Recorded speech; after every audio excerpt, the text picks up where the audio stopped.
One of the nicest resources is this site called Scimago, which gives you all sorts of information about journals in terms of their quality, in terms of how they're ranked. Now, I say this with the caveat that you're never going to find any kind of perfect system for ranking journals, and we could have a very long discussion about whether or not the rankings are fair or whether they're skewed towards the global north, which they are. But essentially, this gives you information about how the academic community that you're part of receives the journals that you want to publish in. So if you already know the name of a journal or you know the name of a publisher, you can type it in here.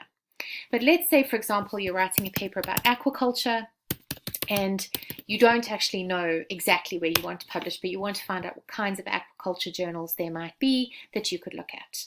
So if you type in the keyword aquaculture, what you'll find is all sorts of journals that have something to do with aquaculture that come, and they'll tell you where the publishers are. So you can see, okay, this one's an Australian audience, that one's UK, So here's one in Israel.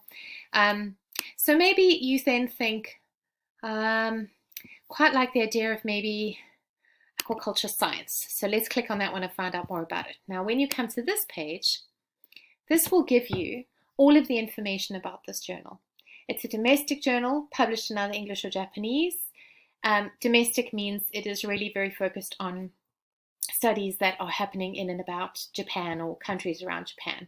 It has quite a low H index, which means low citations, and you can see that it's a Q4 journal. Now what this means, Q1 is sort of the top journals in the field, down to Q4, which are the less well recognized journals in the field. So immediately we're kind of going, no, that's probably not a good place to put our work. Nobody's going to read it, all that work for very little reward.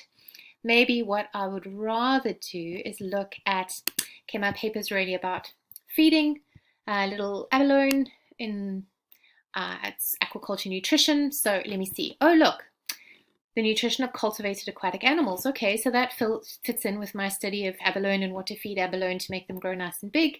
Very nice H index, means quite high citations. Blackwell, reputable publisher.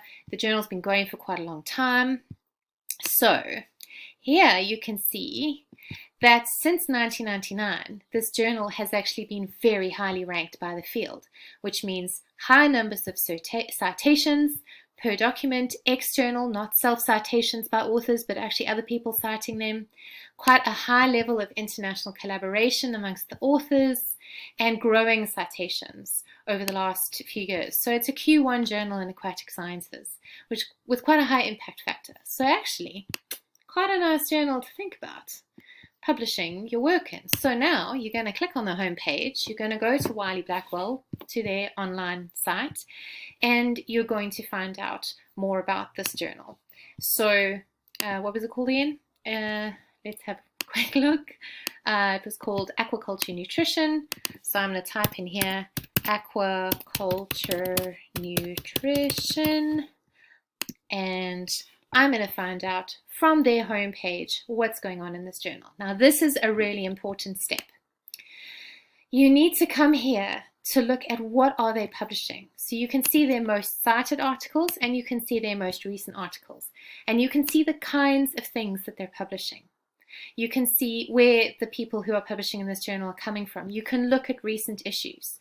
You can actually read abstracts of these papers. So you can actually see like what kind of abstract goes with papers that are published in this journal. This is quite a nice long abstract. You could probably, if you had access through the Rhodes University Library, download the PDF and look at this. This is a really important step for you.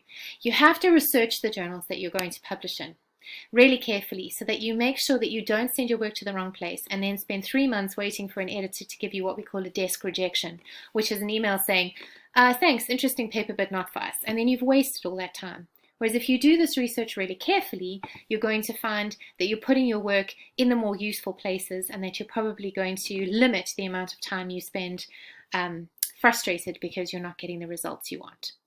Where you need to start is with the papers that you're reading, the journals that they're being published in, the papers that you're citing, the journals that they're being published in. Start there because that's where your audience is. Then come here to Scimago, or go straight to the journal's homepage and Taylor and Francis or Wiley Blackwell or wherever and click around. Look at journal information, look at the editorial board, look at the instructions for authors, look at the journal's aims and scope, look at the latest articles that they're publishing, look at their recent table of contents, read some of their posts about special issues, things like that. Really do your research and then make your shortlist. This is going to save you a lot of time and effort and frustration further on down the road. So it's worth taking your time to do this work properly from the get-go.